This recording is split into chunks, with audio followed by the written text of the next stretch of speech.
امام رضا علیہ السلام اور ہرن کا واقعہ، یہ واقعہ امام علی رضا علیہ السلام کی کرامت اور رحمت کا ایک خوبصورت نمونہ ہے، جو انسانیت ہی نہیں بلکہ حیوانات پر بھی مہربانی کا پیغام دیتا ہے۔ روایت ہے کہ ایک دن امام علی رضا علیہ السلام کا قافلہ کسی سفر پر جا رہا تھا۔ راستے میں ایک شکار کرنے والا شکاری ہرن کا پیچھا کر رہا تھا۔ وہ ہرن امام کے قافلے کے قریب آیا اور امام کے اونٹ کی رکاب کے قریب آ کر بیٹھ گیا، جیسے کسی پناہ میں آنا چاہتا ہو۔ شکاری بھی پیچھے آ گیا اور امام سے عرض کی، یہ ہرن میرا شکار ہے، براہ کرم مجھے دے دیں۔ لیکن حیرت انگیز بات یہ ہوئی کہ امام رضا علیہ السلام نے فرمایا، ذرا رک جاؤ، ہرن کو کچھ کہنا ہے۔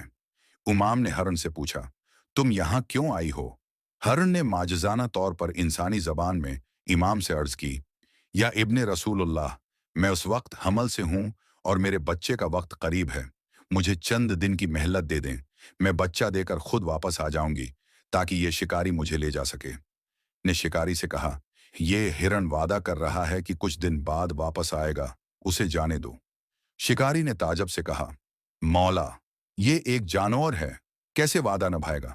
امام نے فرمایا، یہ مجھ سے وعدہ کر رہا ہے، میں ضمانت دیتا ہوں۔ شکاری امام کی عظمت اور علم لدنی کو جانتا تھا، اس لیے راضی ہو گیا۔